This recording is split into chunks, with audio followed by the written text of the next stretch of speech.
well, Sid. I remember what you told me. But if no one is listening to what you have to say, you may as well not say it.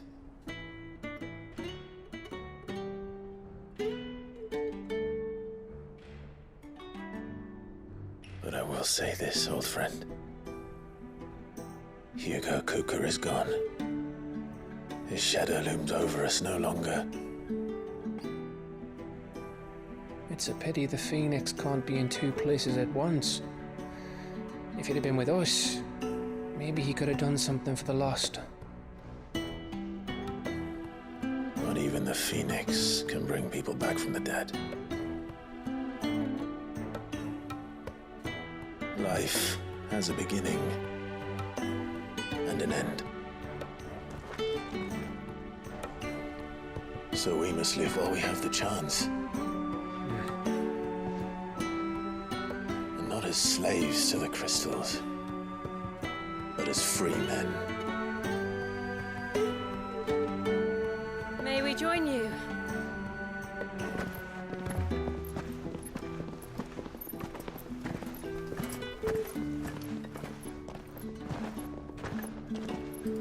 Lady Karen, what a pleasant surprise. I thought I'd drop by and see how you were all doing before heading off to restock my supplies.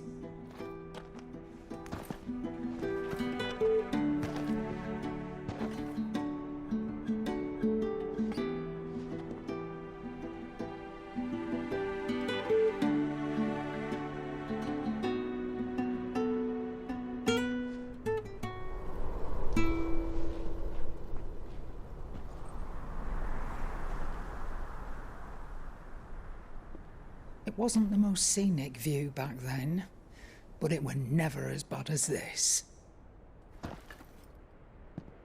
I know. The Blight marches on. And soon, there'll be no escaping sights like these.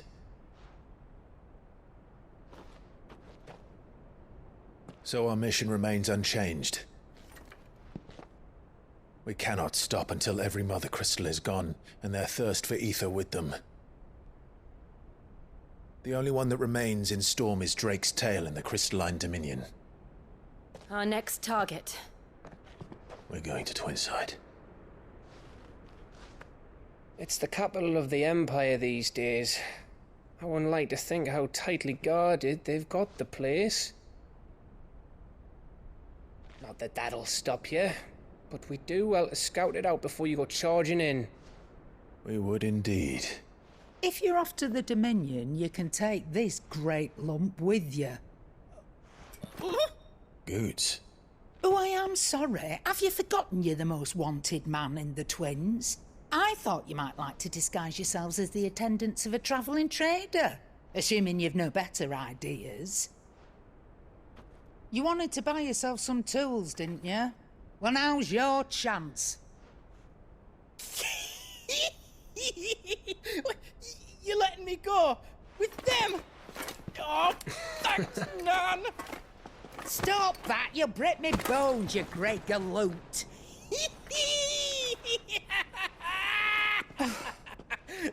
There's a caravan that runs back and forth between the Dominion and the Bocklad markets. It's managed by the Merchants Guild. Just show them Goots' traders pass and you'll be on your way. It'll be a damn sight less risky than footing it the length of the Crystal Road. That's for sure. Thank you, Karen. And glad to have you with us, Goots. Okay then. I'll get me things and I'll meet yous there. See yous down in Bocklad.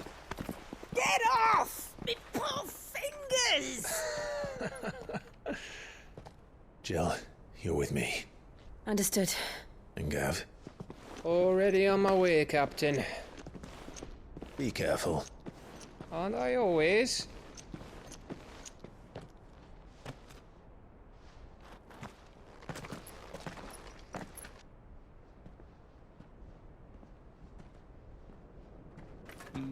Do you see that, Sid? Your protege's making a proper little outlaw of himself.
crack the crystal too?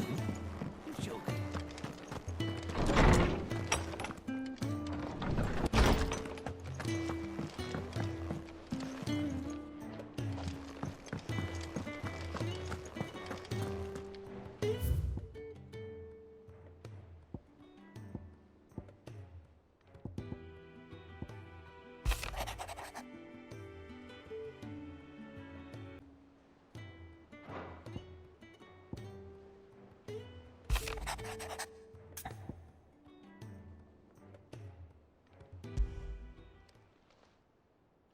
Hopefully it's nothing.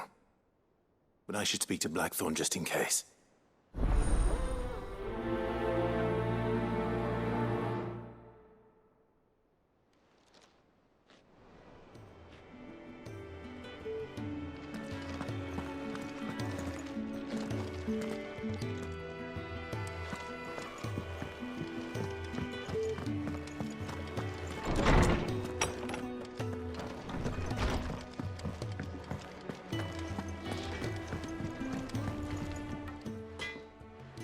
Blackthorn, do you have a moment?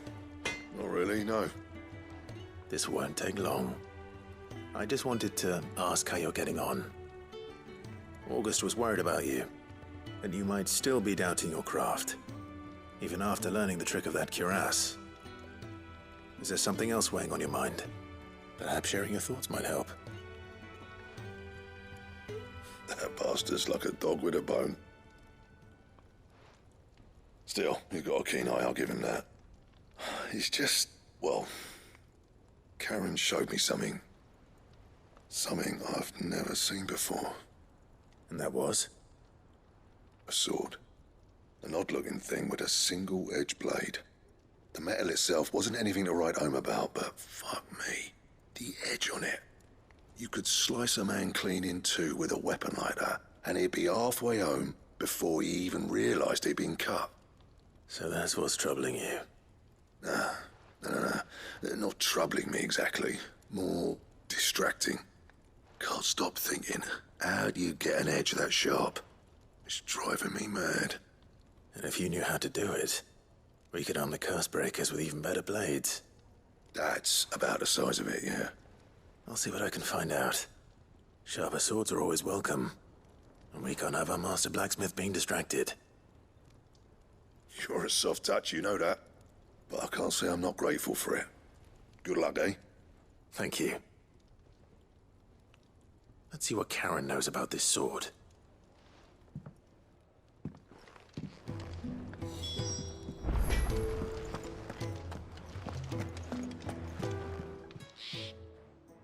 You're looking well, Karen. What do you want? Out with it. I want to know about the sword you showed Blackthorn. Single-edged and extremely sharp. Running around after him again, are you? I suppose I am, yes. But I need to help him find out how to work an edge like that. It's driving him to distraction. Little wonder, I suppose. There's not many like that make it as far as the twins, and those that do go straight into private collections. Which made it nice and easy finding a buyer. Can you tell me who bought it? Where is it now? You think I tell people who my clients are? Suppose you're not likely to go nicking him off me, are you now? Fine. If you stop mooning at me like that. Lord Ignac's the man you want. Dalmekian bloke. Collects weapons and the like. And he's got more money than sense, which is why he's one of my favourite clients. Reckon he'll still be at the inn in Dalamil, where I left him. Thank you, Karen. Oh, and he's a touch eccentric, if you take my meaning. I appreciate the warning.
How are you feeling?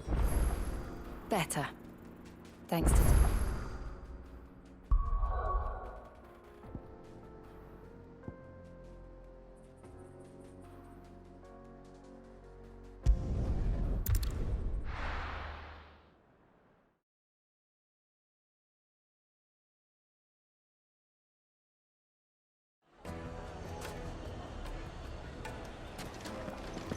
People take notice of wealthy men. Shouldn't be too hard to track down Karen's collector. They're saying Drake's Fang is gone. The whole Mothercrystal gone. What are we gonna do? Calm yourself. We don't know for sure. You could have just been a tremor. Listen. Welcome. If you're hoping for a bed, I'm afraid you'll have to look elsewhere. One of our wealthier patrons has purchased them.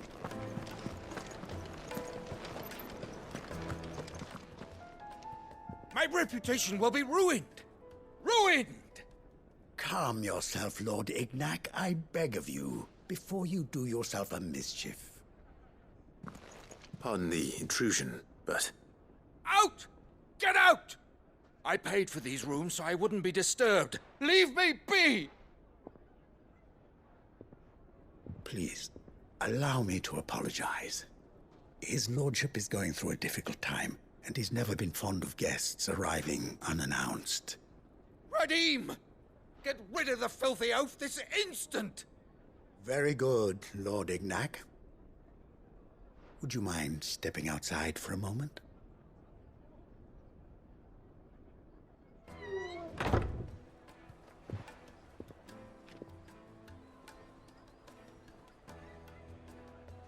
I'm sorry if I've caused you any trouble. That? Oh, no. That's just how his lordship is. Though the morning's events have left him somewhat fractious. He has been dispossessed of his luggage, you see. The thieves also made away with a considerable amount of coin. Coin the innkeeper will soon be keen to collect.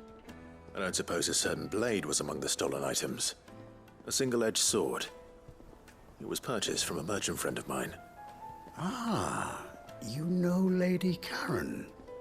Yes, I'm afraid it was. Then I'll retrieve Lord Ignac's luggage. But I have one condition. You have but to state it. You are welcome to anything that is within my power to grant. I want an audience with Lord Ignac. A few minutes should be enough. Then I'll be on my way. A condition I would be a fool to refuse. Of course, you shall have your audience. I don't suppose you saw where the thieves went. I did not, no. Though some discreet inquiries made on his lordship's behalf mean that I know where you might find them. The bandit's bed. Every ill-gotten coin in Dalamal is said to pass through that disreputable corner of the Valcroy. And that's where I'm heading. I shall speak to Lord Ignac in your absence, and arrange for an audience upon your triumphant return. That will be very kind of you. Farewell, and best of luck.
company.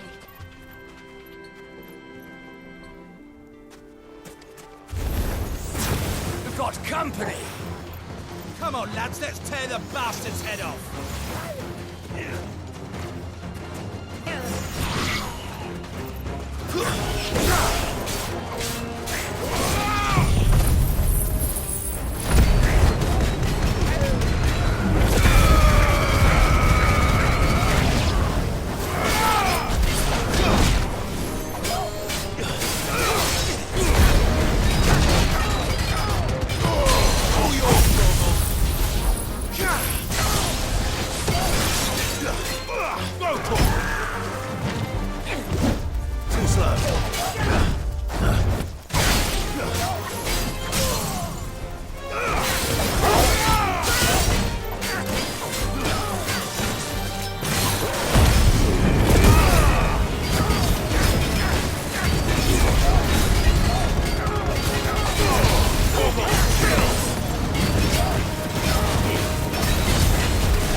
This must be Ignac's luggage. Nothing seems to be damaged. All right. Let's get it back to Delamil.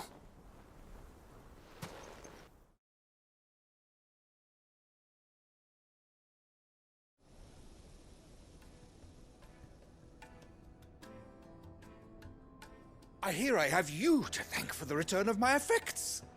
What shall I call you, my good man? Wyvern. Glad to make your acquaintance. A formidable name indeed. Well, Wyvern, I appear to be in your debt. Redeem here tells me you wished for an audience. Is that all? A few moments of your time should suffice, yes. You're a peculiar fellow, Wyvern. All right, speak. Master Wyvern was wondering if you could tell him about a certain single-edged sword you recently acquired. Oh, a true work of art, that one. Karen drove me hard on the price, but I would have sold her Radim here to get my hands on that sword. It was made in the Outer Isles, far beyond the Twins, and is used exclusively by the practitioners of a unique school of swordsmanship. They believe no combat should ever exceed a single strike and hone their blades to such perfection that none ever does. Each sword is made for that one perfect stroke, and for that stroke only. They crack upon a second blow. There's a brutal sort of beauty to it, really. But how do they hone such an edge? Fine question. Why, they use a whetstone, of course. Whetstones, rather. A whole array of them, ranging from the coarse to the fine. 10,000 licks with the sharpening stone, then 10,000 more. But it is the final stone which lends the blade its legendary sharpness. A mineral quite foreign to this great realm of ours. And that is the key. The secret ingredient. Wyvern, it occurs to me that my little lecture is hardly equal to services rendered. Take this, together with my regards. The very stone of which I spoke, far rarer among collectors than even the blade itself, and a far more fitting payment. Thank you. Pardon the intrusion, my lordship. However, it is long past time we prepared ourselves to depart. So it is. I am locked in bitter competition with a rival collector of curiosities. I am one step ahead of the unscrupulous scoundrel, but he is hard at my heels. And there are many other collectors out there. Too many to count, but only one do I consider my nemesis. Lord Byron Rosfield, and is a perennial thorn in my side. I can imagine. Farewell, Wyvern, may our paths cross again. Radim, we mustn't dawdle.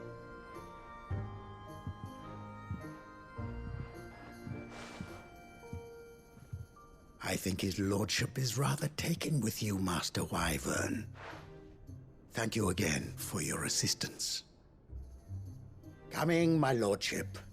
I'll be right there.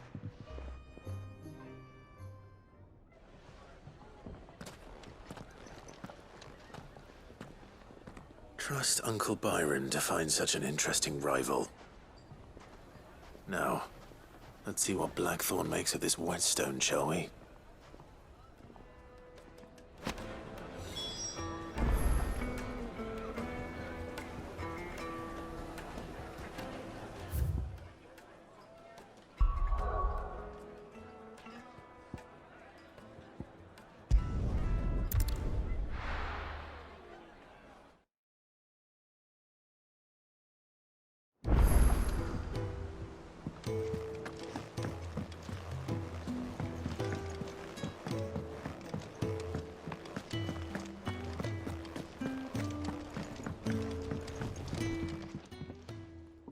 Sorry for the wait, but hopefully you'll agree it was worth it. You learned something about that sword then? I did better than that.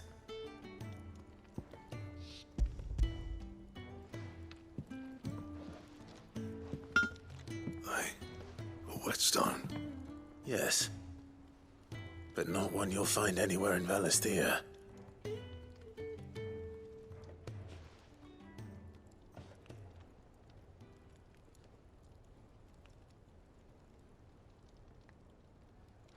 No wonder I couldn't get the same finish on the grinding wheel. One hit and all done, eh? Might not be so bad if all you ever fought were duels. But good luck on the battlefield. Your second opponent would be your last, no matter how good you were. Even so, is there some way it could be used to give the curse breakers an edge? I think so, yeah. With this whetstone and the right kind of steel, I could probably even make a twin of the blade that rattled me. But there'd be no replacing this little rock once I worn it down to a sliver. I reckon we get a dozen swords from it, if that. Swords that the curse breakers wouldn't know how to wield properly, and that would see them through a single fire piece. Nah, no point trying to copy that thing. Be about as much use as a wax anvil. But finishing our blades with a whetstone this fine, now that's something to consider. And what's finer than fallen masonry, eh? Or more hard-wearing, for that matter. Just imagine it. Good Valisthean steel with an edge as sharp as any found in the Outer Isles. I won't make a copy, nah. I'll make something much better. I'm sure the curse breakers will be delighted. Just don't push yourself too hard. Don't you worry about me, sunshine. I've been working day and night since I was half your age, and I'll still be here when you're long gone. Hey, thanks, Clive. I mean it. I owe you one, August too. It's good to know someone's looking out for me. He'll be happy to hear you said that. And I'll see that my debt to you's paid. First new blade I make's got your name on it. You come and find me when you've got the materials. All right. I will.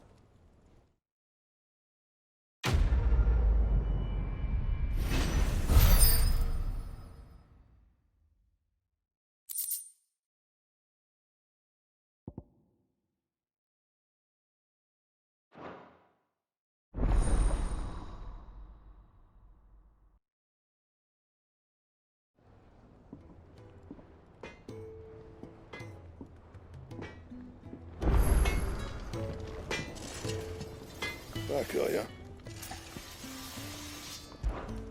Want something for you, do you?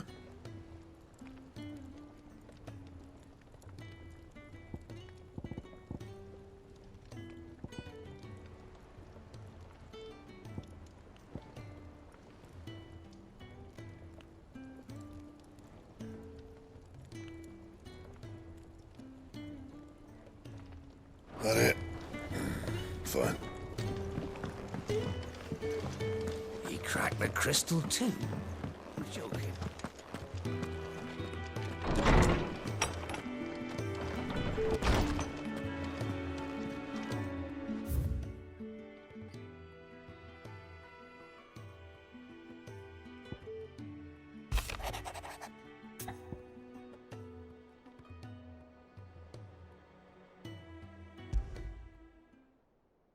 What could be wrong with Torgor? He seemed well enough when I last saw him.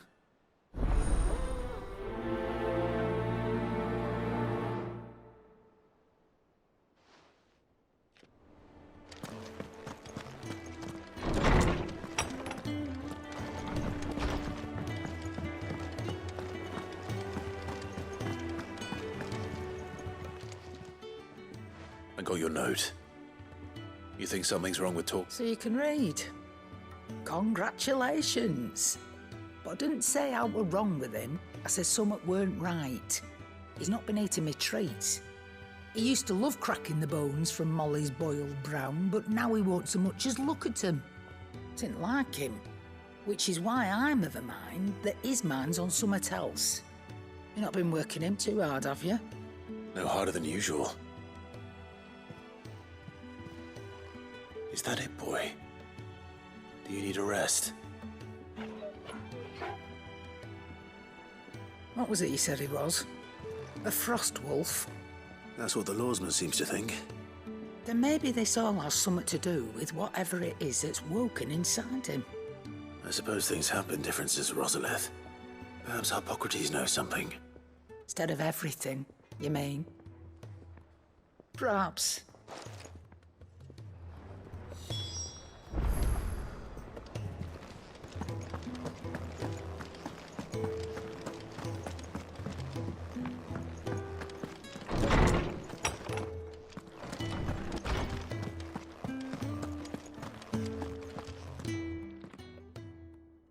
Lawsman, I need to ask you about Torgor. Something's not right with him. He isn't ill, is he? I don't think so. But according to Lady Karen, he seems to have lost his appetite, which is certainly a new development. She says he's hardly been touching his bones of late, and she believes it may have something to do with what happened at Rosalith Castle. I rather think she might be right, though not about his appetite. All canids are instinctively inclined to crack open bones for the rich marrow that resides within, and I see no reason why a frost wolf should be any different. Accordingly, I suspect it is not a lack of appetite that afflicts Torgor, but a surfeit of it. If we assume that his newfound magics require additional nourishment to sustain, it may well be that the bones Lady Karen is accustomed to providing are no longer sufficient. Frost wolves, after all, habitually prey upon far larger animals, whose bones may yield altogether different nutrients. As to where one might find a suitable substitute, some antelopes that graze the meadows of eastern Rosaria have been known to grow to a size more than double that of their lesser cousins. I don't recall ever seeing any that large. And little wonder. The oldest and largest such creatures rarely leave the safety of the highlands for fear of predators. The last elder antelope sighting I recall hearing about took place near Cressida, and that was long before the village was abandoned. Even so, it seems like a good place to start. Good hunting, Clive.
is certainly quiet.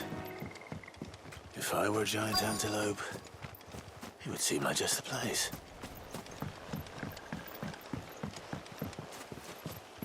I doubt we'll find one bigger than that.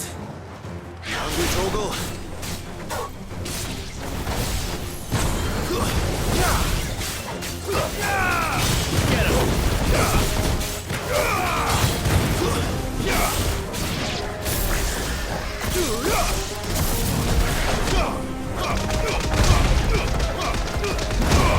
Get him!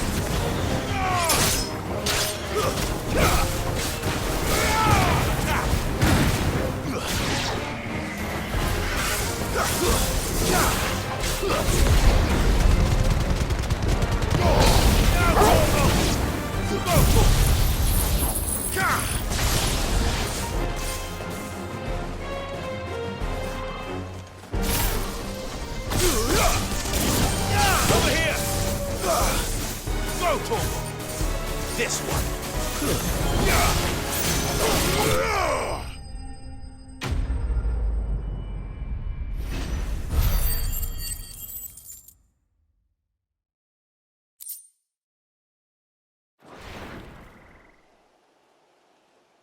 Now.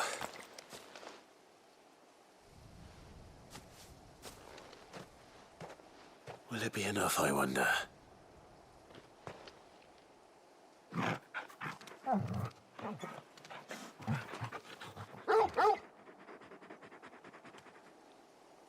I say that answers my question, which means we owe the lawsmen our thanks. You're just a big puppy, aren't you? A very big puppy.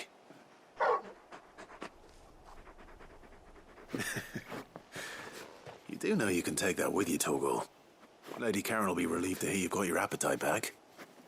Come on, boy.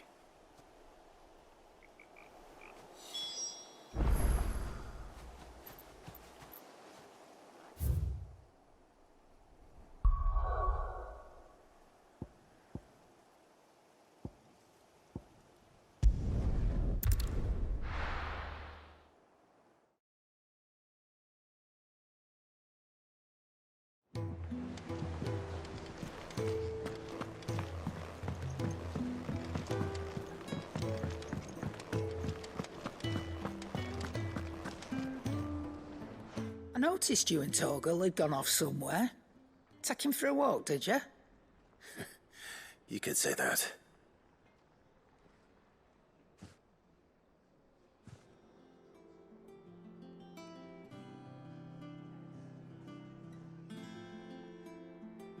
So, Molly's leftovers weren't good enough, eh? That'll teach me for treating you like you're still a pup. All right, no need to shout. Now we know what you're after, I can see about getting some in. Speaking of which, I brought one for later. Can I leave it with you?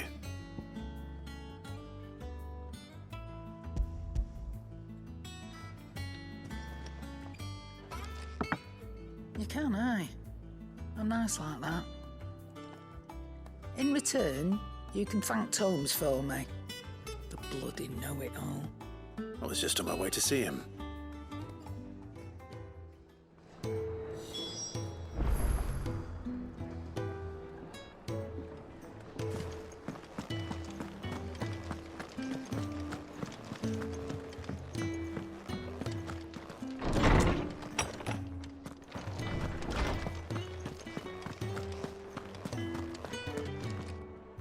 Ah, Clive. Were you able to locate your quarry? We were indeed, lawsman. You pointed us in exactly the right direction. And Torgal's been a very happy hound ever since. Very good, very good. Lady Karen sends her thanks, by the way, for your part in solving the mystery. Ah. But that reminds me. After your last visit, I found myself pondering Torgal's talents. Do you recall our conversation concerning Lady Jill's role in Torgal's transformation? About how she somehow woke the power within him. Precisely that. A reasonable conclusion, I thought. But one which raised certain questions in my mind.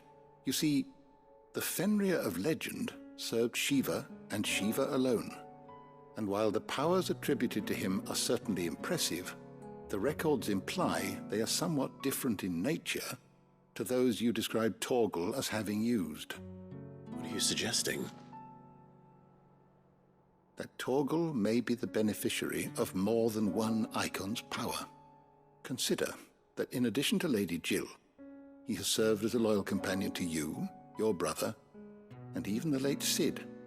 In short, the icons hitherto near at hand, or should I say at paw, have been diverse and plenty, and that number has only grown as the realm's dominance have fallen to your sword. One can but speculate as to how all of this has affected Torgal. He has seemed more fierce of late.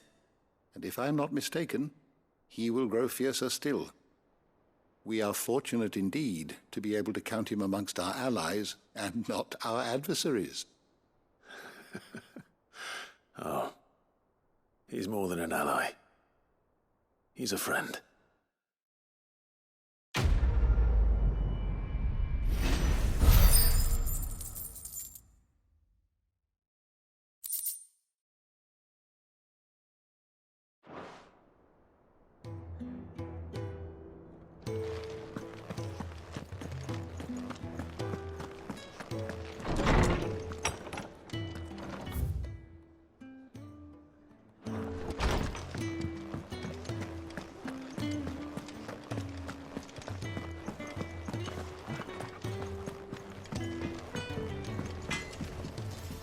Clive? What's Sancfordian, dear?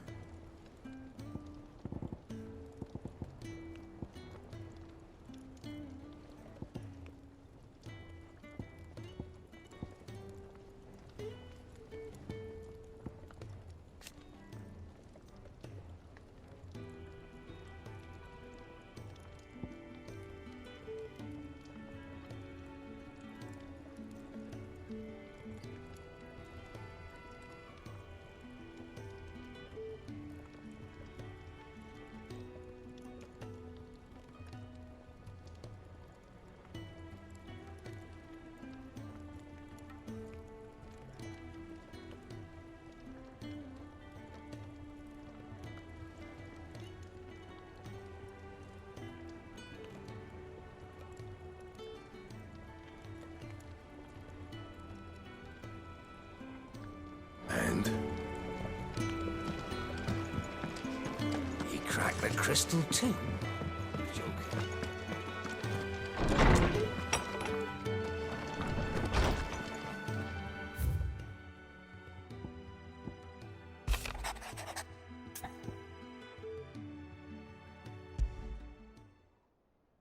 Trouble with the ledgers.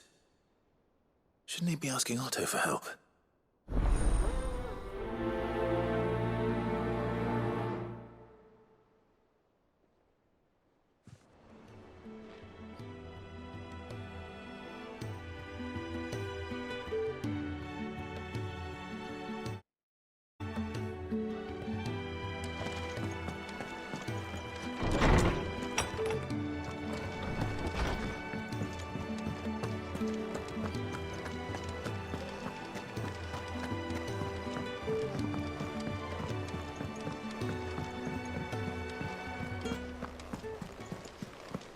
Is that the thing Tomes helped to build? Mid told me she was building a ship.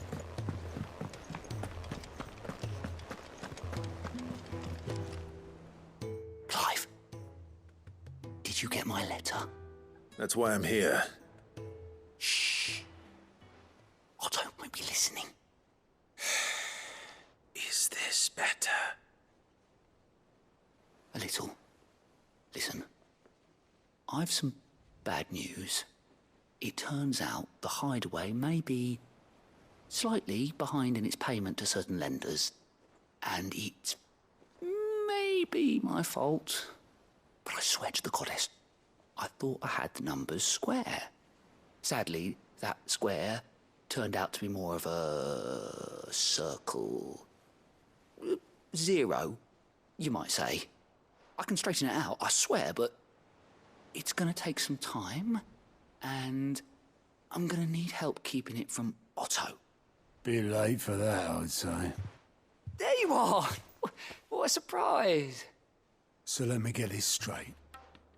You forget to pay our lenders what they're due, and instead of coming straight to me, you get Clive to come to you. And I will dig you out of the hole you've dug for yourself. Clive, the man in charge of the place you've been cheerfully trying to bankrupt. And you thought this was a cunning plan. Why? Well, who needs paying? Oh, just Martha. And the dame. And, well, Lady Karen. But only 500 talents. We owe 3 of our most trusted friends 5 million gil. Each. 5 million each. They lent us the bulk of the money we used to rebuild the hideaway, you see, and, well, I must have made some sort of oversight. Those ledgers were my responsibility, and it was my decision to entrust them to you. This is my fault. Do we have that much to hand? I can always ask my uncle. No, we don't. And no, you won't. We've lightened Lord Rosfield's purse enough. After the king's ransom we had off him, he deserves better than to see our begging bowl. Besides, we'll need to learn to stand on our own if we're gonna make this work. All right. But that doesn't mean you have to shoulder the burden yourself. Is there anything I can do to help? There might be.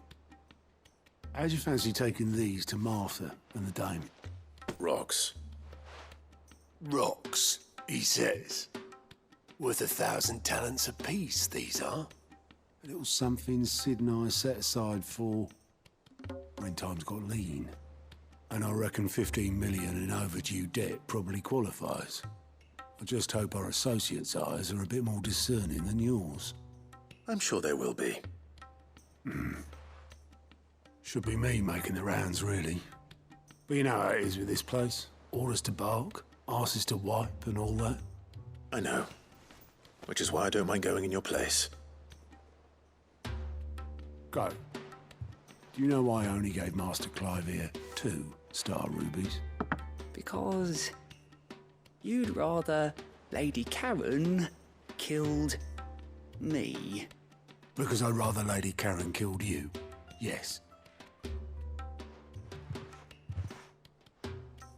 Well, I suppose this is goodbye then. Don't worry. I'm sure Karen will understand. Really? Do you think so? No, I don't.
Clive, we weren't expecting you.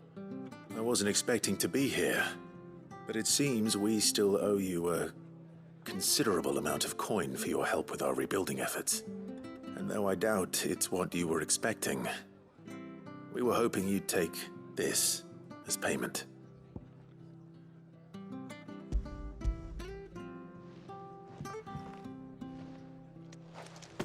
A star ruby? I can't accept this. It's worth at least twice what you owe me. More if you can find yourself the right buyer. Think of the difference as interest. Interest? If word got out I charged that much, no one would ever borrow from me again. Anyway, why are you the one here asking me about this? I'd have expected Otto.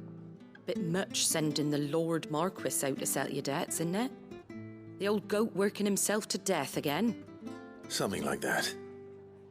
Most days I think he's the only reason the hideaway's still standing. Same as always, eh? Back when the place was nothing but a twinkle in the eye of a recently retired Lord Commander, word is he was the first one Sid reached out to.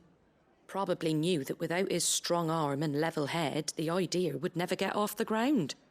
Sid may have been the face of the hideaway, but Otto's always been the backbone.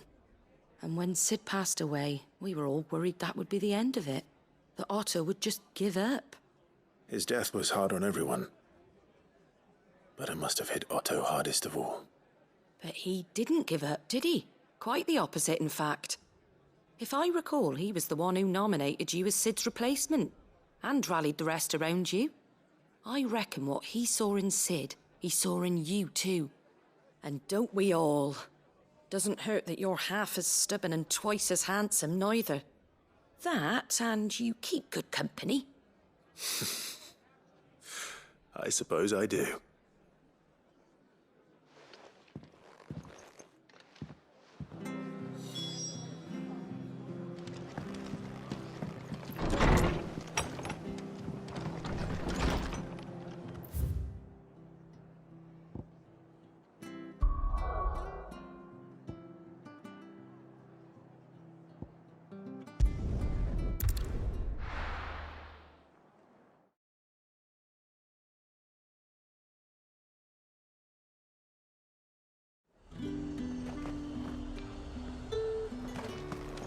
There's talk at the glass gate.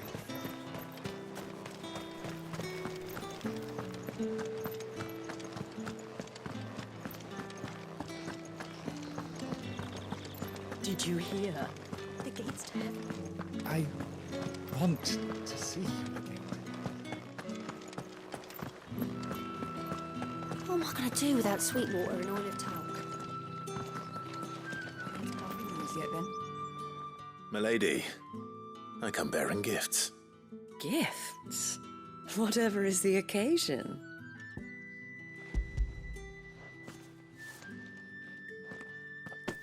Oh my. Clive, you really have outdone yourself. Otto asked me to give it to you. To settle the hideaway's debt with the Veil.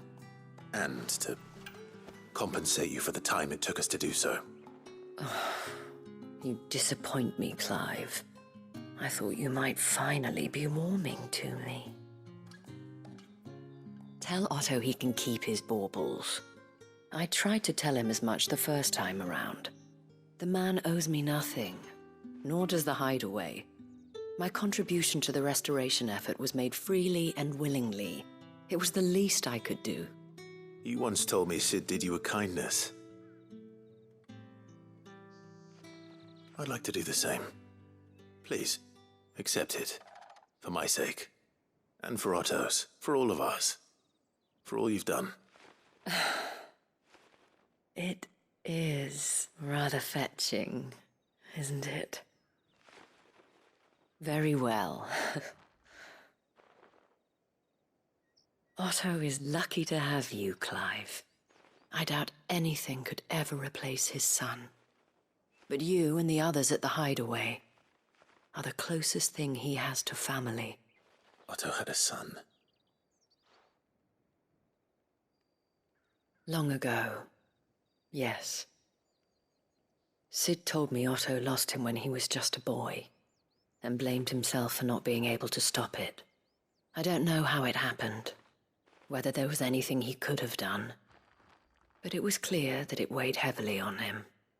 I didn't know. How could you have? I doubt anyone did. Besides Sid, I've never met a man more keen to bear his sorrows in stoic silence.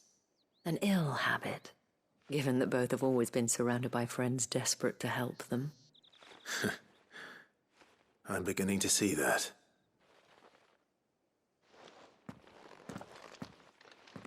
Goat will want to know the stones were delivered. If he's still with us.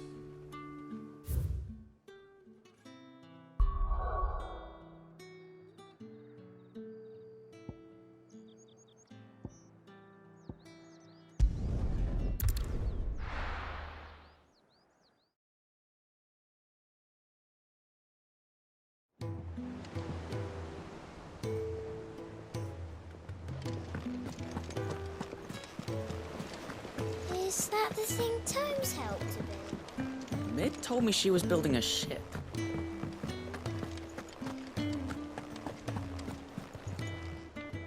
Goat.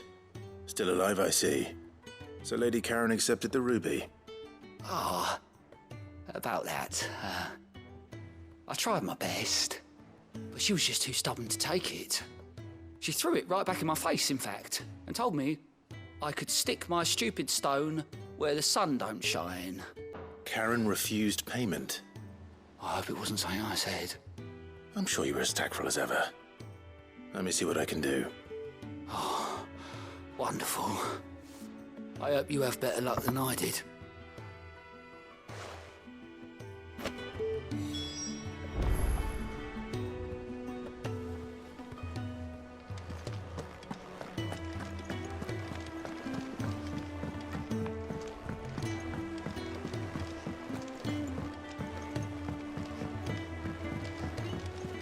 I don't know where Sid gets the energy.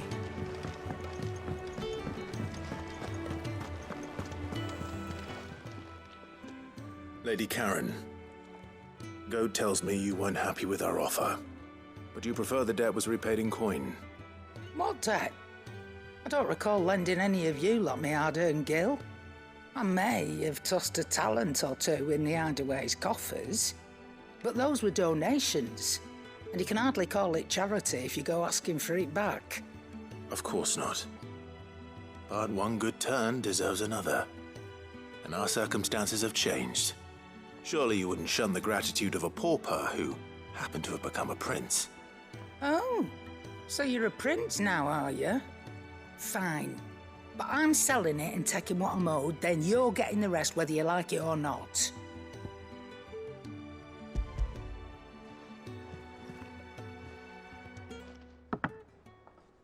Where'd you even get this? A decent trader might nab 1,000 talents for a star ruby. A canny one, meanwhile, might claim it were nicked from the belt of Sid the Outlaw himself and ask twice as much. Might be I already have a buyer in mind. Might be you even know her. A fine continental maid whose beauty's only eclipsed by a guile in commerce. You wouldn't mind, would you? Not at all. Just be sure to tell her that it's always a pleasure doing business.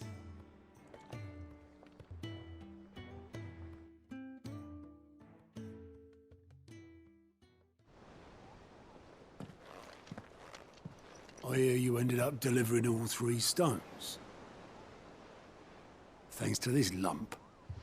I sometimes wonder what I pay you for. Speaking of which, I still haven't been paid last month's wages. Oh, so you remember what's owed to you then? Get your ass behind that disc of yours and don't get up before those ledgers are square. Right away.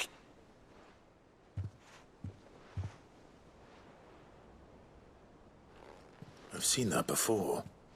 Yeah. Plenty of times.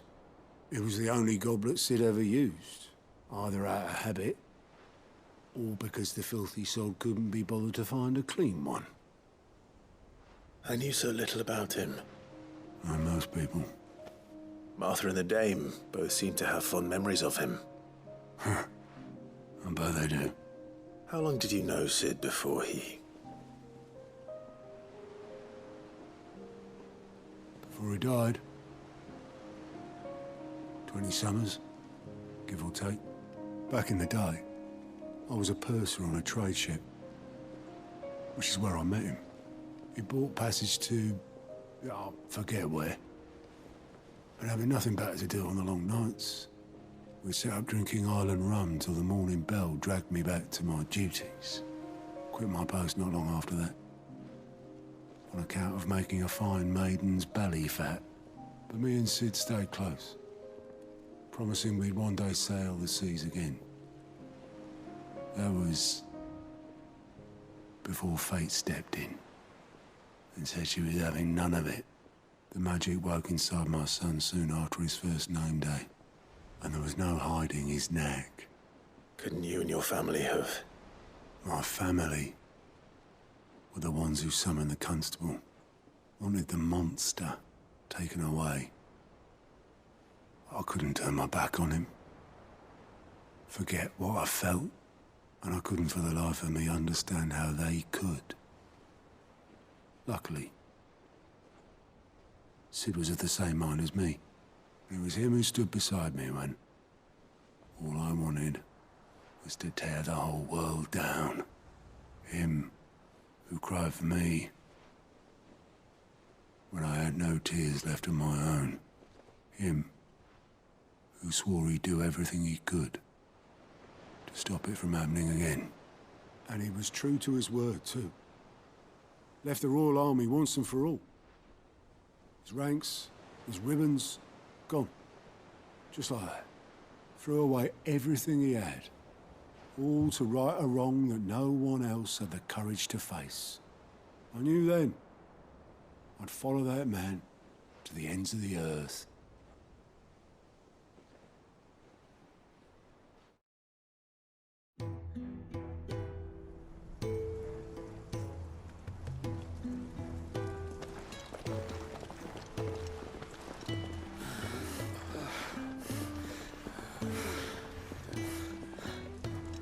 He was always too clever for his own good, was Sid.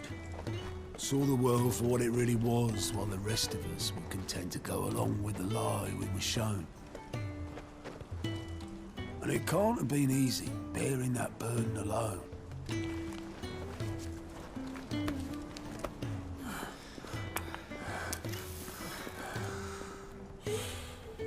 But he didn't let it stop him. He never lost faith in what he believed was right. And that gave us faith in him. Faith he'd steer us true. So I swore to myself that I'd always be right behind him, ready to catch the stubborn sod if ever he should fall.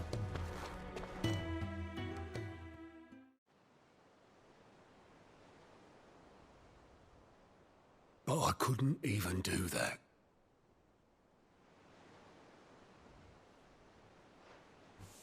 Ignore me. Just the ramblings of a tired old man.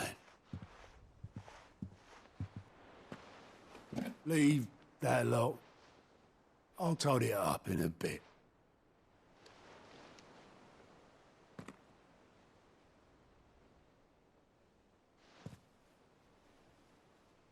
This is Sid's handwriting.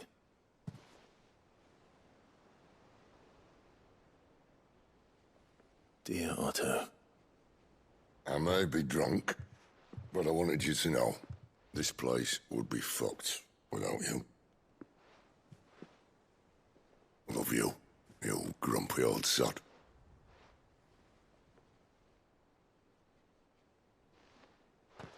This note. Hmm? What about it? Sid was right. Without you, we'd all be lost.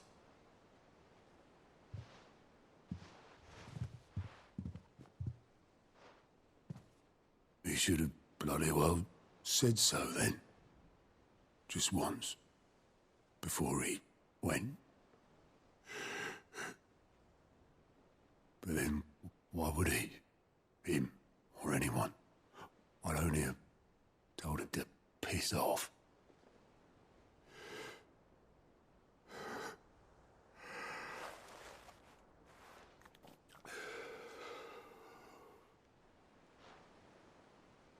You're wrong, though. Both of you. It was never just me keeping the hideaway afloat. It was all of us. I just shoved people in the right direction. I barely seem to be able to do that anymore.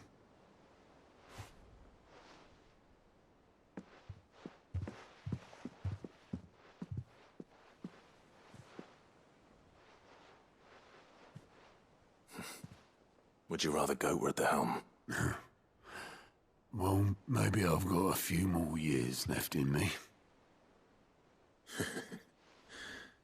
I'm going to hold you to that, Otto. Before you go, Sid would have wanted you to have this. But that's... This'll do me just fine.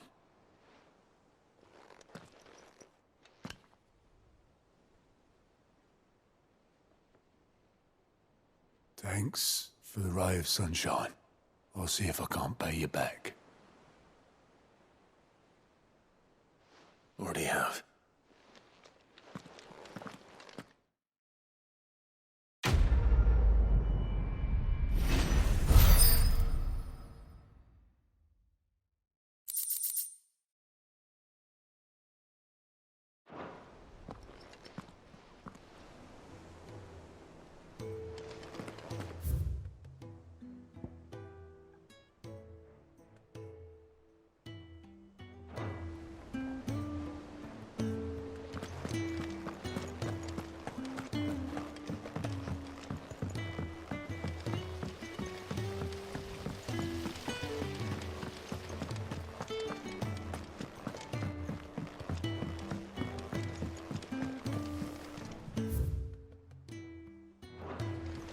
I think Mid might need some help.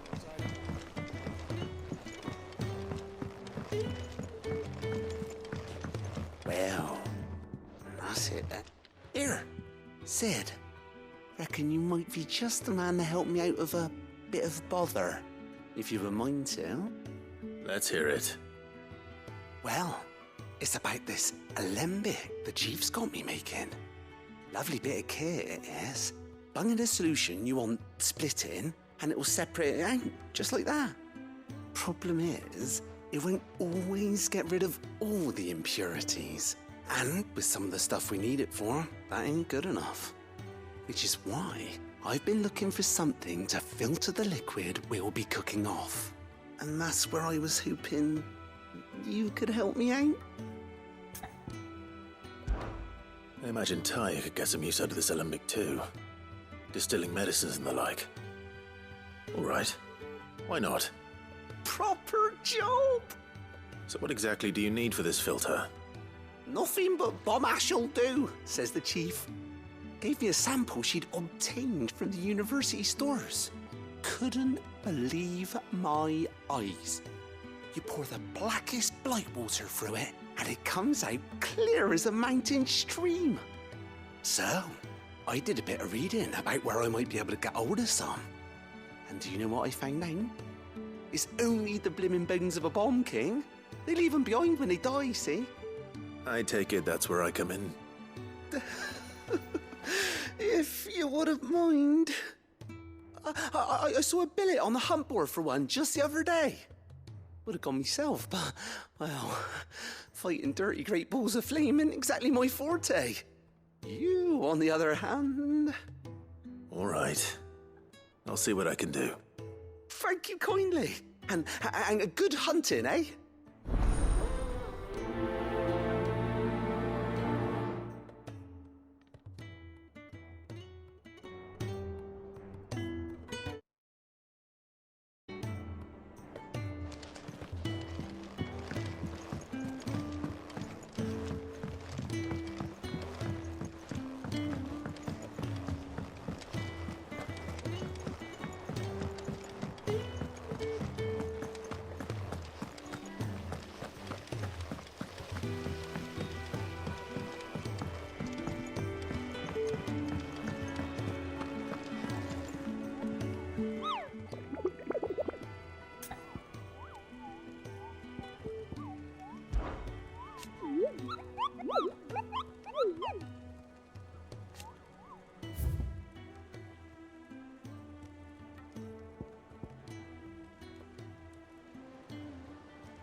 here.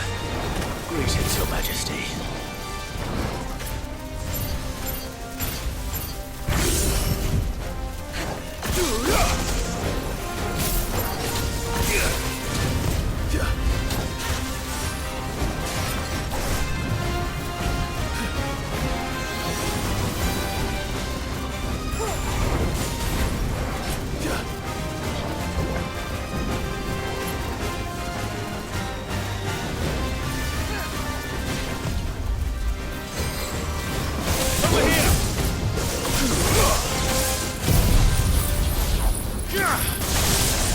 This one.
Your reign is over.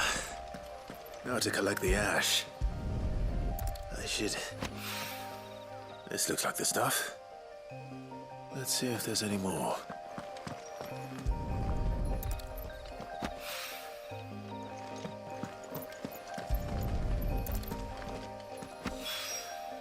That should do it. If a wine needs more than this, he can fetch it himself.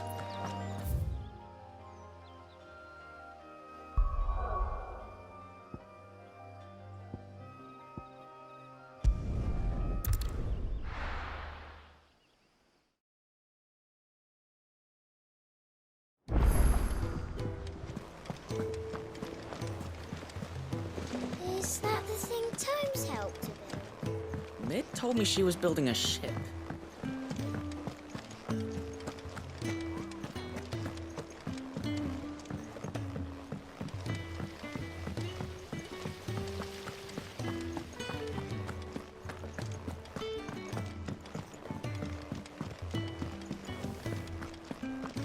mid might need some help.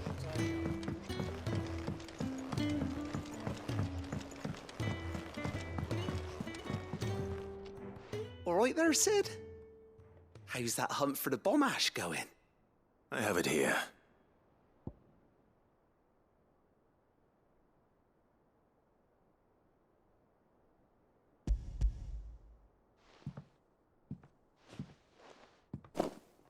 That's the stuff.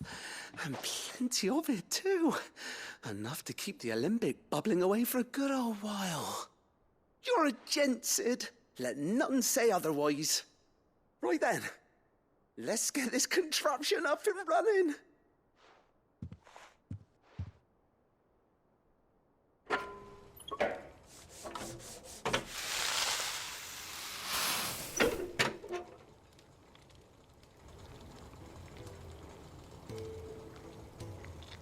There we have it.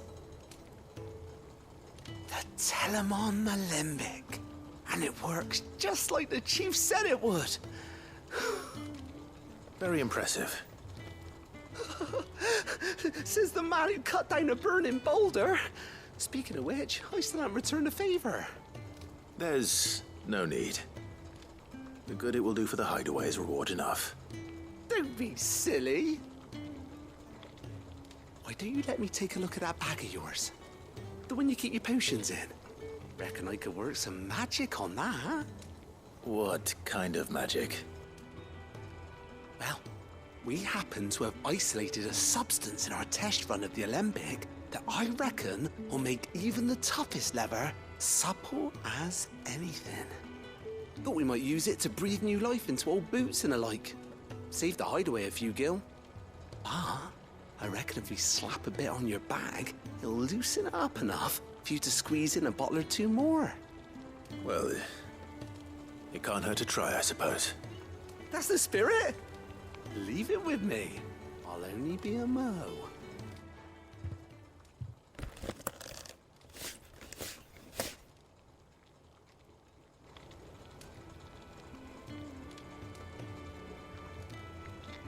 Well, what do you reckon? It certainly feels more flexible. Right? Told you. Thank you. I think. No. Thank you for supporting Mid and the rest of us in our endeavors. Without you, we'd never have been able to discover wonders like that stuff I rubbed on your bag. And I'm telling you, there's plenty more where that came from.